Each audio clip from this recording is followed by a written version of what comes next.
नमस्कार, MPCG prime में आप सभी का बहुत स्वागत है। आपके साथ मैं हूं दीपिका। गरियाबंद में पिछले दिनों हुए मेगा नक्सल पर हर डिटेल एनडीटीवी आपके सामने सबसे पहले लेकर आया। हमने करीब 72 घंटे तक चले उस ऑपरेशन की बारीक से बारीक जानकारी आपके सामने हम लेकर आए। लेकिन आज जो इनसाइड स्टोरी हम आपके सामने लेकर आ रहे हैं उसे जानकर आप हैरान रह जाएंगे। आप सोचने पर मजबूर होंगे कि हमारे जवानों के पास इस हद तक का हौसला आखिर कहां से आता है, कहां से वो चुनौतियों से पार पाने का जज्बा लेकर आते हैं। हमारे सहयोगी जुल्फिकार अली ने रायपुर रेंज आईजी अमरीश मिश्रा से बातचीत की है। अमरीश इस पूरे ऑपरेशन की ग्राउंड पर कमान संभाल रहे थे। तो आइए सुनते हैं गरियाबंद में हुए सबसे बड़े एनकाउंटर में ऐसा क्या कुछ हैरान करने वाला हुआ जो हम सभी तक नहीं जानते। गरियाबंद में सुरक्षा बल और नक्सलियों के बीच मुठभेड़ की कहानी लगभग हर व्यक्ति को पता कि कितने लोगों की मौत हुई, लेकिन उसकी इनसाइड स्टोरी क्या है उसको हम समझने की कोशिश करते हैं। हमारे साथ रायपुर रेंज के आईजी अमरीश मिश्रा जी हैं, उनसे इस पर चर्चा करेंगे कि इस तरीके से इन्फॉर्मेशन मिली और एक कितना बड़ा ऑपरेशन उनके लाइफ का रहा है। सर, एनडीटीवी में आपका स्वागत है। मेरा पहला सवाल, क्योंकि सबको पता है कि 16 डेड बॉडी मिल चुकी हैं, लेकिन लोग जब भी इनकाउंटर होते हैं तो ये समझना चाहते हैं कि किस तरीके से इन्फॉर्मेशन आती है, फिर पुलिस किस तरीके से तैयार। तो क्या इन्फॉर्मेशन मिली थी और कब मिली थी? जुल्फिकार जी, बहुत बहुत धन्यवाद। 19 तारीख की शाम में इनपुट आई एसपी से, साथ ही साथ हेडक्वार्टर से भी, कि एक बहुत बड़ा ग्रुप, बहुत सीनियर कार्डर्स और उड़ीसा स्टेट कमेटी के अंदर जितने भी एरिया कमेटीज हैं जी, उनके लोग एक बैठक करने वाले हैं इन पहाड़ियों में। बैठक की जो स्ट्रेटजी है वो आने वाले फंड कलेक्शन की, पंचायत चुनाव को लेकर चर्चा, और साथ ही साथ कोई सेफ कॉरिडोर बनाना बस्तर से उड़ीसा के बीच। इन 3 विषयों पर मीटिंग होने वाली थी। जैसे ही इतनी बड़ी इनपुट आई, जाहिर सी बात है हम लोगों ने पुलिस महानिदेशक महोदय डीजी साहब को बताया, ऑपरेशनल प्लानिंग हुई। तो मैं 3 भागों में बांटूंगा इसको। इनपुट एंड स्ट्रेटेजिक प्लानिंग जो था जी, पूरा एसपी डीजी हम लोगों ने मिलकर किया। बिल्कुल। टैक्टिकल प्लानिंग जो लोकल लेवल पे थी वो एसपी ने किया, क्योंकि डिफरेंट फोर्सेस को लेने थे, तो उन कमांडर्स की ब्रीफिंग, उन कमांडर्स को अवेयर करना कि कितने संजीदगी से इस ऑपरेशन को करना है, वो लोकल लेवल पे हुआ। उसके बाद हम लोग 3 दिन तक मॉनिटरिंग करते रहे, हेडक्वार्टर से डीजी साहब करते रहे और मैं ग्राउंड पे जाके। अच्छा, जब इन्फॉर्मेशन आई थी, जो आपको इनपुट मिला, तो क्या आपको पहले से पता था कि इतने बड़े कैडर का यही व्यक्ति है, चलपति है? थोड़ा बहुत आइडिया था, लेकिन जाहिर सी बात है हमेशा इनपुट 50 बार आए हैं, हम लोग सक्सेसफुल कम हो पाते हैं। इनमें से 3 ऐसे कार्डर थे जिनके बारे में हम लोग दर्जनों ऑपरेशन लॉन्च कर चुके हैं, लेकिन आज तक सफलता नहीं मिली थी। तो पक्का थे, बट शंकाएं भी थीं, इतना बड़ा अभियान सफल होगा नहीं होगा, कैसे होगा। अच्छा, जो 16 डेड बॉडीज़ मिली हैं, इनमें कौन कौन है? क्योंकि चलपति को तो सब लोग जान रहे हैं, उसकी कई सारी कहानियाँ आ रही हैं। हालांकि इसके पहले बहुत ज़्यादा नाम चर्चित नहीं था चलपति का, क्योंकि बस्तर में अगर देखें तो इन्फॉर्मेशन आती है कि हिड़मा की चर्चा होती है इन सब की, लेकिन चलपति की नहीं होती। तो इसके अलावा जो 16 डेड बॉडीज में कौन कौन हैं? 11 लोगों की पहचान हो चुकी है। 3 बड़े ही इंपॉर्टेंट कार्डर हैं, राज्य और उड़ीसा दोनों के हिसाब से, छत्तीसगढ़ उड़ीसा दोनों के हिसाब से। पहला तो चलपति, जिसका नाम रामचंद्र रेड्डी। दूसरा जयराम उर्फ गुड्डू, जो छत्तीसगढ़ का निवासी है, जो स्टेट कमेटी मेंबर था। और तीसरा one of the most dangerous military strategist, जिसको हम बोलें सत्यम गावड़े, जो कोयली बेड़ा का रहने वाला था। पिछले अनेकों सालों से यह पूरे एरिया में मिलिट्री कमांडर, टॉप लेवल का था मिलिट्री कमांडर इस एरिया के लिए। सारे ऑपरेशंस कोऑर्डिनेट करता था, सबसे पुराना भी था। तो 3 इंपॉर्टेंट डेड बॉडीज मिली हैं जिनका लॉन्ग लास्टिंग इम्पैक्ट होगा। उसके अलावा जो बाकी 8 लोग हैं जिनकी पहचान अभी तक हो पाई है, वो भी divisional committee members, area committee secretary, area committee members rank के लोग हैं। वो सारे इसमें सीनियर फंक्शनरीज हैं, ऑल 11। अभी कितने मतलब जिनकी पहचान नहीं हुई है, और क्या उसमें ऐसा भी लगता है वो भी कोई बड़ा कैडर हो सकता है? 5 लोगों की पहचान नहीं हुई है। बहुत बड़ा कार्डर होता तो मुझे लगता है पहचान हो जाती।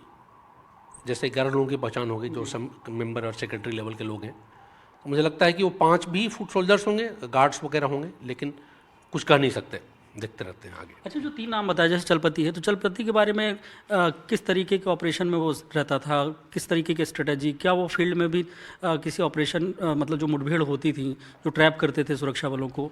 तो मैं बताऊं कि चलपति 1991 से सक्रिय था। 2018 में एक आंध्र प्रदेश में एमएलए की हत्या हुई थी, उसमें भी शामिल रहा था वो। उड़ीसा, आंध्रा, छत्तीसगढ़ में नक्सल फुटप्रिंट्स को बढ़ाने में काफ़ी लीड भूमिका निभाई थी उसने। तो अब इतना सीनियर कार्डर है तो जाहिर सी बात है मिलिट्री ऑपरेशन से ज़्यादा उसका योगदान स्ट्रेटजी बनाने में, ऑर्गेनाइजेशनल नेटवर्क को बढ़ाने में, फंड कलेक्शन को बढ़ाने में, अर्बन नक्सलिज्म को प्रमोट करने में, इन सब में ज़्यादा शामिल था वो। अच्छा, इसके अलावा जो 2 नाम हैं उनकी क्या थी? जैसा तीसरा तो आपने मोस्ट डेंजरस बताया, जो दूसरा नाम है जयराम जो था वो स्टेट कमेटी मेंबर था, साथ ही साथ वो धमतरी, गरियाबंद, नुआपाड़ा जो डिविजनल कमेटी है उसका सेक्रेटरी भी था।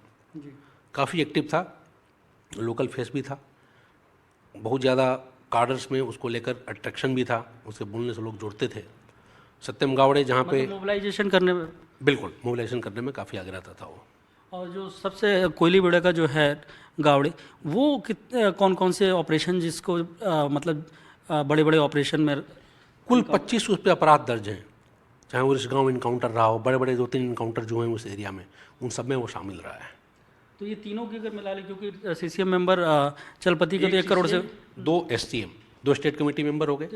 सीसीएम भी स्टेट कमेटी मेंबर होता है, वो हेड होता है, उसके नीचे बाकी जो मेंबर्स होते हैं वो 2 स्टेट कमेटी मेंबर्स हैं। अच्छा, इनाम के अगर हिसाब से देखें तो 11 की जो डेड बॉडी रिकवर हुई हैं, तो ये कितना, क्योंकि सीसीएम अकेले वो 1 करोड़ से ऊपर तो उसी को बोल रहे हैं जी, तो कुल मिला के अभी तक रफली जो आकलन है 5 करोड़ से कम का इनाम नहीं रहा होगा, सबको मिला दे तो।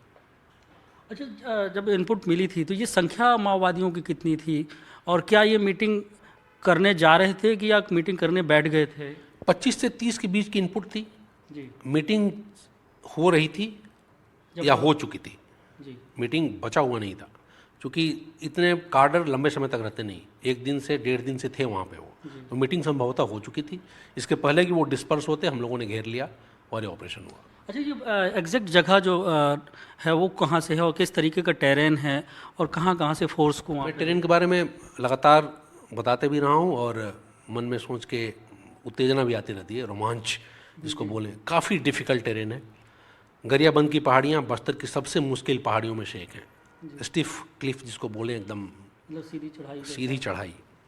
वैसी वेजिटेशन भी काफ़ी डेंस है, प्रकाश नीचे तक नहीं पहुंच पाता, इतना घना जंगल है और इतना अनड्यूलेटिंग है कि हर एक ओर से नक्सली जिस ओर से चाहे निकल सकते हैं। तो इसीलिए 3 दिन ये अपनी घेराबंदी और प्लानिंग की ही बात है कि 3 दिन तक ये नक्सली घिरे रहे, 72 घंटे तक घिरे रहे और 72 घंटे तक इनकाउंटर चलता रहा। इनकाउंटर में फायरिंग भी आप देखेंगे काफ़ी इंटेंस था। इतने बड़े कार्डर्स की बॉडी नक्सली कभी नहीं चाहते कि पुलिस ले जा पाए। मारे जाने के बाद भी उनकी पूरी कोशिश थी कि हम बॉडी ना ले जाने दें, लेकिन हम लोग सक्सेसफुल हुए। मैं यही बोलना चाहूँगा कि मनोबल ऊंचा था, प्लानिंग मजबूत थी और लास्ट तक 3 दिन तक भूखे प्यासे काफ़ी जवान भी भूखे प्यासे 3 दिनों तक। बहुत कम राशन जाता है, उतना राशन नहीं होता है कि 3 दिन आप कितना मतलब रहता है, मतलब प्लानिंग तो 1.5-2 दिन की ही थी, बट हमारे जवान 3 दिन तक उसी पे अड़े रहे। मतलब 1.5 दिन के खाने में 3 दिन का ऑपरेशन। जी हाँ, तो ये बड़ा हम लोगों ने रिप्लेनिश किया जरूर बीच में, बट अड़े रहे, उनको भूख प्यास की कोई चिंता नहीं थी। अच्छा, कितने अपने जो सुरक्षा में जो जवान थे कितनी बड़ी संख्या में, क्योंकि ये चर्चा हो रही थी कि 1000 जवानों ने चारों तरफ से घेरा, उड़ीसा के भी इसमें शामिल करीब 600 लोग थे। 100 की जो हमारी क्रैक टीम थी गरियाबंद की, इलीट 30 बोलते हैं उसको, 30-30 के 3 टुकड़ियाँ और उनके कमांडर, तो 100 की क्रैक टीम थी जो कोर स्ट्राइक फोर्स थी। कोबरा साथ में थी और एसटीएफ साथ में थी।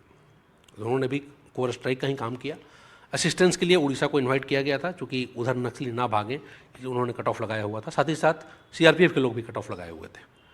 हालांकि कट ऑफ का बहुत ज़्यादा इस्तेमाल नहीं हो पाया, क्योंकि नक्सली निकल नहीं पाए उस साइड। निकलते तो पूरा ऑपरेशन छत्तीसगढ़ पुलिस ने आपके नेतृत्व में, मतलब उधर से वो भागने ना पाए उड़ीसा के, और सीआरपीएफ की जो टीम लगी थी। फायरिंग जो हुई, उड़ीसा की जो एसओजी थी, E30 और एसटीएफ तो थी, कोबरा, इन चारों के बीच हुई।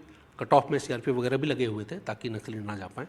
नेतृत्व की बात करें तो सामूहिक नेतृत्व होता है, डीजी साहब का मार्गदर्शन लगातार मिलता रहा, उसके बिना शायद इतना बड़ा ऑपरेशन संभव नहीं था। अच्छा, ड्रोन की भी बात आ रही थी कि जिस इनपुट लेने के लिए ऊपर से ड्रोन से भी नज़र रख रहे थे, क्या हेलीकॉप्टर की भी ऐसी? नक्सलियों के ड्रोन उड़ रहे थे। अच्छा, नक्सली भी उड़ा रहे थे? जी, और हमारे भी ड्रोन उड़ रहे थे। अब ये इन्वेस्टिगेशन का विषय है, उनका कमांड सेंटर कहाँ था, कहाँ से उड़ा रहे थे, ये हम लोग जांच कर रहे हैं। अच्छा, मतलब कितने उनके ड्रोन, मतलब आपको नज़र रखाने के लिए कितने ड्रोन रहे? 1 या 2 ड्रोन थे जो मुझे लगता है उनकी तरफ से उड़ रहे थे। तो क्या उसको सुरक्षा बलों ने मार गिराया? हम लोग मार नहीं गिरा पाए उसको, उनकी हाइट ठीक थी और वेजिटेशन इतना डेंस था, जैसा मैं बताया।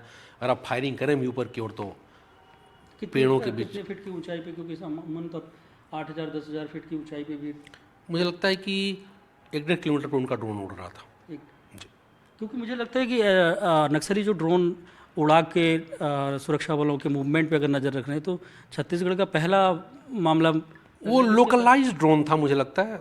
अब ज़्यादा आइडिया नहीं है ड्रोन के टेक्निकल पैरामीटर्स के बारे में कि कितना देर वो उड़ सकता है, उसकी बैटरी कैपेसिटी कितनी है, बट हाँ मैं लोकल सर्विलेंस के लिए वो उसका इस्तेमाल कर रहे थे, ये साक्ष्य आए हैं सामने। अच्छा ये मतलब इतना बड़ा ऑपरेशन था, बात ये आ रही थी कि 27 माओवादी मारे गए और फिर डेड बॉडी 16 की रिकवर हुई। आपको क्या लगता है कि कितनी डेड बॉडी को वो अपने साथ भी ले गए होंगे? ये बोलना मुश्किल होगा, लेकिन पुराने जो एक्सपीरियंस है हम लोगों के उसमें हमेशा ऐसा होता है कि कुछ बॉडीज़ हम नहीं ला पाते। तो ये आंकड़ा 25 से 30 के बीच हो सकता है। हो सकता है संभवतः, बट हम तो 16 डेड बॉडी हमको मिली है तो हम 16 की ही बात करेंगे। अच्छा रायपुर की बात करें, क्योंकि रायपुर पहले जब गरियाबंद रायपुर में था तो उस समय ऐसी चर्चाएं होती थी कि जब भी हमले होते थे तो राजधानी में हमला, तो गरियाबंद अलग हो गया।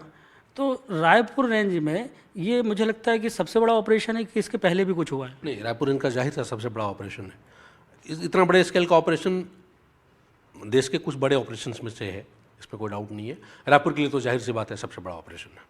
अच्छा इतना ये ऑपरेशन हुआ अब और पूरे बस्तर में देख रहे हैं कि पिछले 1 साल से लगातार ऑपरेशन हो रहे हैं, तो आप कहाँ पाते हैं कि माओवाद कितना श्रिंक हुआ, मतलब कितना बैकफुट में है?